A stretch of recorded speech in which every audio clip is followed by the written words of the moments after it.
ओम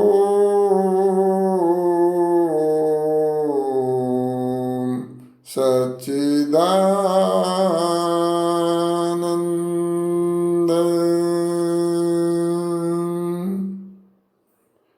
ओम तदेजति तन्नैजति तद्दूरे तद्वन्तिके तदन्तरस्य सर्वस्य तदु सर्वस्यास्य बाह्यतः। सबको सादर सप्रेम नमस्ते जी। आज हम यजुर्वेद के 40वें अध्याय के और ईशोपनिषद के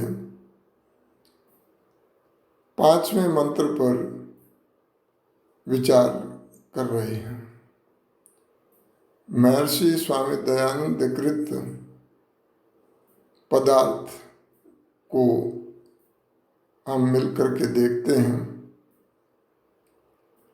हे मनुष्यों, तत् वह ब्रह्म एजति मूर्खों की दृष्टि से चलायमान होता, तत् वह न एजति अपने स्वरूप से न चलायमान और न चलाया जाता, तत् वह दूरे अधर्मात्मा अविद्वान अयोग्यों से दूर अर्थात करोड़ों वर्षों में भी नहीं प्राप्त होता। तत् वह उ ही अंत्य के धर्मात्मा विद्वान योगियों के समीप, तत् वह अस्य इस सर्वस्य सब जगत व जीवों के अंतः भीतर उ और तत् वह अस्य सर्वस्य इस प्रत्यक्ष और अप्रत्यक्ष जगत के बाह्यतः बाहर भी वर्तमान है।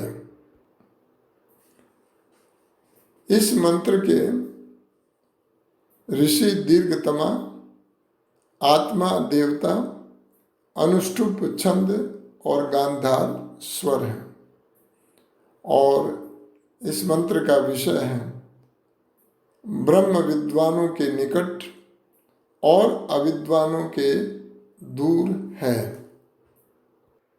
अब पदार्थ के बाद ऋषिकृत भाष्य हम पढ़ते हैं। हे मनुष्यों, वह ब्रह्म मूढ़ की दृष्टि में कंपता जैसा है। वह आप व्यापक होने से कभी नहीं चलायमान होता। जो जन उसकी आज्ञा से विरुद्ध हैं, वे इधर उधर भागते हुए भी उसको नहीं जानते, और जो ईश्वर की आज्ञा के अनुष्ठान करने वाले हैं, वे अपने आत्मा में स्थित अति निकट ब्रह्म को प्राप्त होते हैं।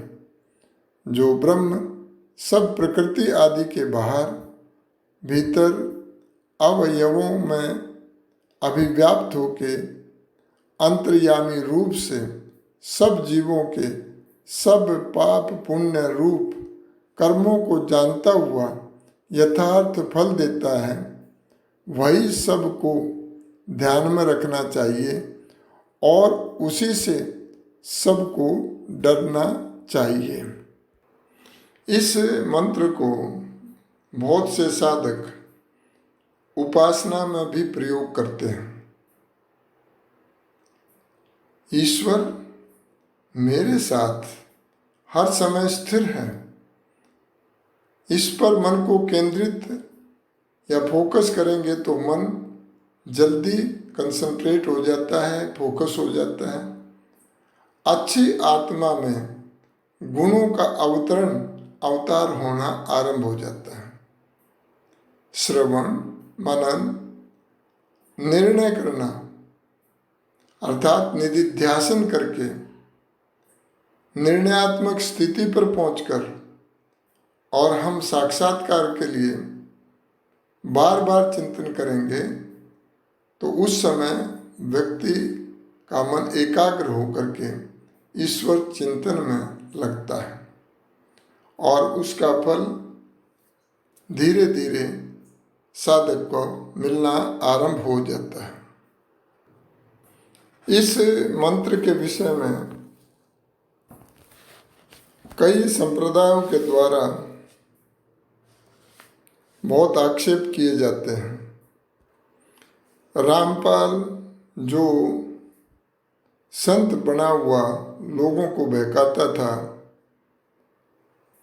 और आर्य समाज ने आंदोलन करके और उसके कारनामों को उजागर किया, वो भी टीवी पर बैठ कर के इस प्रकार का प्रचार करता था कि देखो ये वेद क्या कहता है, और इसी मंत्र को लेकर के कहता है।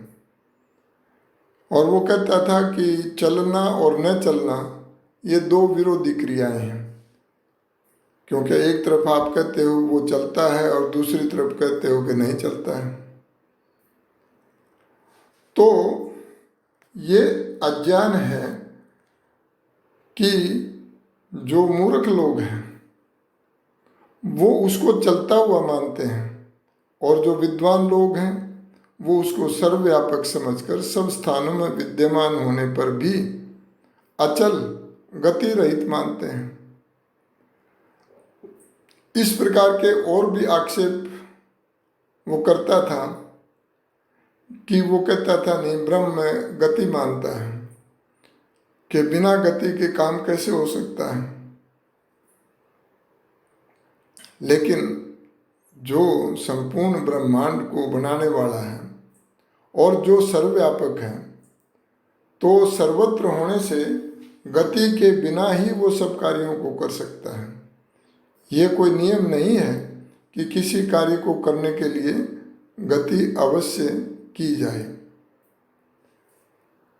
अब व्यक्ति प्रश्न कई बार कर देते हैं कि नहीं, ऐसा कोई कार्य है नहीं कि जो बिना गति के होता हो।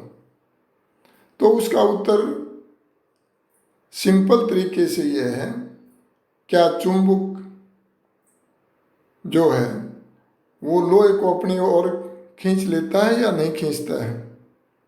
लोहा दूर है और चुंबक हमने रख दिया एक जगह पर, उसकी कोई गति नहीं है, लेकिन वो अब उसको अपनी तरफ खींच लेता है। जब एक देशी जो जड़ वस्तु है, चुंबक है, वो लोहे को गति किए बिना अपनी ओर खींचता दिखाई देता है, तब जो वो सर्वत्र व्यापक सर्वव्यापक परमात्मा जो सर्वज्ञ है, सर्वशक्तिमान है, क्या वो कार्य करने के लिए गति की उसको आवश्यकता पड़ेगी? तो उसका उत्तर यही है कि उसको गति की कोई आवश्यकता नहीं है। जो अज्ञानी लोग हैं उनके विचार के अनुसार वह बहुत दूर है, इसलिए ऐसे लोग उसको संसार के दूर दूर देशों में खोजने जाते हैं। जब वहाँ उसका पता नहीं चलता तो इस संसार से बाहर चौथे आसमान, सातवें आसमान, बैकुंठ, गोलोक, कैलाश, क्षीर सागर और ब्रह्मलोक आदि बहुत सारी कल्पनाएं बना रखी हैं। उन स्थानों में उनको ईश्वर को बतलाते हैं, किंतु विद्वान और योगी जनों के विचार में उससे अधिक समीप और कोई वस्तु हो ही नहीं सकती है। जीवात्मा के अंदर तथा बाहर व्यापक होने से वह बहुत ही समीप है। अतः योगी जन बाहर उसकी खोज त्याग कर समाधि के द्वारा उसे अपने आत्मा के अंदर देखते हैं। वह संसार के प्रत्येक पदार्थ के अंदर और बाहर विद्यमान है, कोई वस्तु उससे सीमित नहीं है कर सकती।